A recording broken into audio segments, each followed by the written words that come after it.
करवा चौथ की कथा। ये कहानी एक साहूकार की है जिसके 7 बेटे थे और 7 बेटों के बीच एक बेटी थी जिसका नाम वीरावती था। वीरावती अपने 7 भाइयों के लिए बहुत ही लाडली बहन थी। करवा चौथ का दिन था।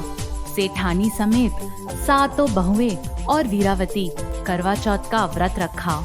साहूकार के लड़के जब भोजन के लिए बैठे तो अपनी बहन से कहा, अरे वीरावती, आओ आओ, तुम भी हमारे साथ बैठ के भोजन करो।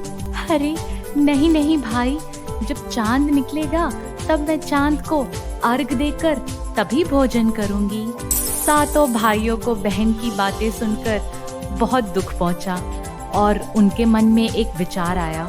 साहूकार के 7 लड़के कुछ लकड़ियां और सामान लेके जा पहुंचे दूर की पहाड़ी पे। उस पहाड़ी पे जाके उन्होंने एक अग्नि लगा दी।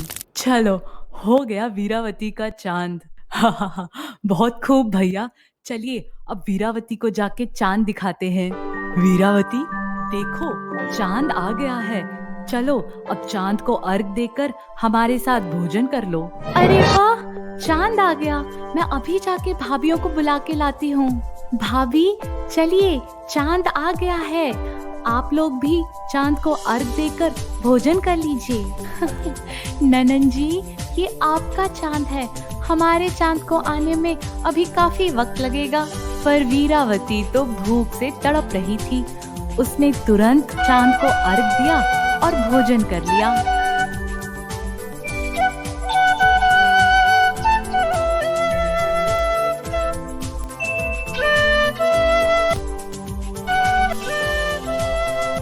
जैसे ही वीरावती ने पहला निवाला मुंह में डाला, उसे छींक आ गया।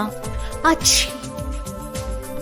और जैसे ही दूसरा निवाला डाला तो उसमें बाल आ गया। अब जब वीरावती तीसरा निवाला मुंह में डालने ही वाली थी, तब तक उसके ससुराल से खबर आई, भाभी जी, भैया की तबीयत बहुत खराब है, जल्द से जल्द आपको ससुराल आना पड़ेगा। यह सुनते ही वीरावती अपने माँ से बोली, माँ, मुझे तुरंत अपने ससुराल के लिए निकलना पड़ेगा, इनकी तबीयत बहुत खराब है। वीरावती की माँ घबराते हुए बोली, बेटा, रास्ते में तुम्हें जो भी मिले, छोटा बड़ा सबका पैर छूते हुए जाना, और जो भी तुम्हें सदा सुहागन होने का आशीर्वाद दे, तुरंत वहीं अपने पल्लू में गांठ बांध लेना। ठीक है माँ, मैं अब चलती हूँ। रास्ते भर वीरावती सबका पैर छूते हुए गई। सुखी रहो, पीहर का तुम्हें खूब स्नेह मिले। और एक बूढ़े बाबा ने आशीर्वाद दिया, खुश रहो, जुग जुग जियो। और जब वो अपने ससुराल पहुंची तो उसकी छोटी ननंद बाहर खेल रही थी और उसने आशीर्वाद दिया, सदा सौभाग्यवती रहो, पुत्रवती रहो और बूढ़ सुहागन हो। यह सुनते ही वीरावती अपने पल्लू में गांठ बांध के घर की ओर चल पड़ी। और जैसे ही वीरावती घर के अंदर गई तो देखा उसके पति जमीन पर मरे हुए लेटे हैं और उन्हें ले जाने की तैयारी हो रही है। यह देख के वो बहुत रोई, खूब चिल्लाई, खूब रोई। मैं इन्हें कहीं ले जाने नहीं दूंगी, ये मेरे पास रहेंगे। वीरावती शमशान घाट तक पहुंच गई। जब उसके पति को जलाने की तैयारी कर रहे थे, तब वीरावती बोली, नहीं, मैं इन्हें जलाने भी नहीं दूंगी। तब वहां खड़े पंडित जी ने बोला, अरे तू तो पहले ही अपने पति को खा गई, अब उसकी मिट्टी को भी खराब करेगी। जब वो सबकी एक न सुनी, तब उसके लिए उसी जगह पर एक झोपड़पट्टी बनवा दिया जिसमें वो अपने पति को लेके रहने लगी।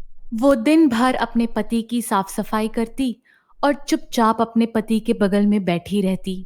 वीरावती की छोटी ननंद दिन में 2 बार आके उसको खाना दे जाया करती।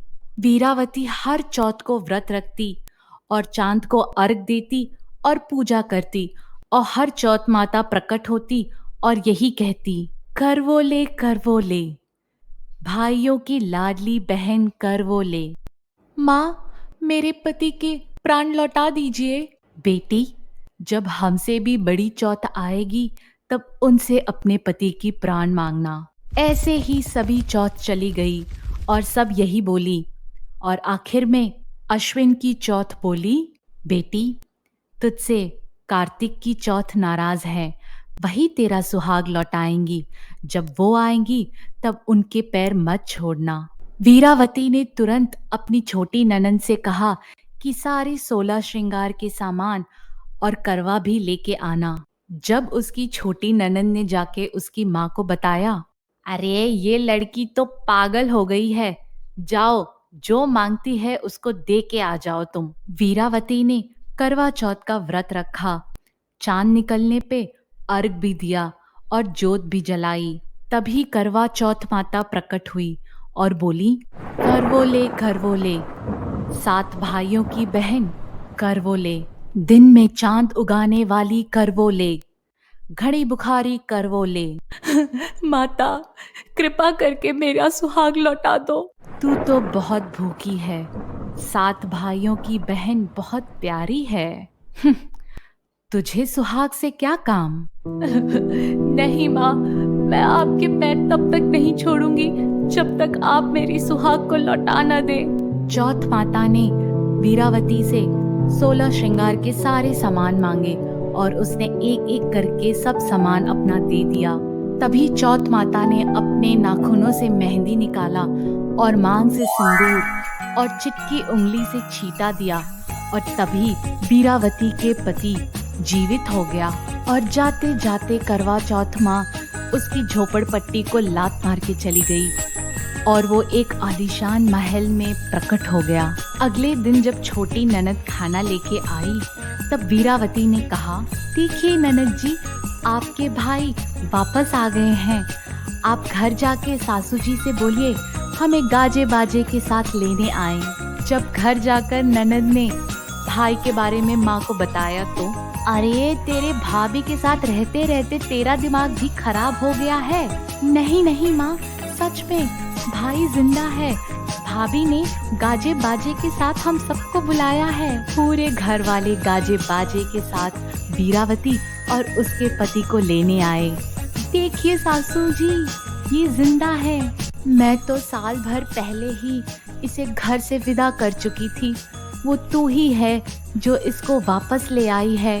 हे चौथ माता, जैसे साहूकार की बेटी के साथ किया वैसा किसी के साथ मत करना, और बाद में जैसे उसका सुहाग लौटा दिया वैसे सबको सुहाग देना और अपनी कृपा सब पे बनाए रखना। जय चौथ माता। आप सभी को करवा चौथ की बहुत बहुत शुभकामनाएं।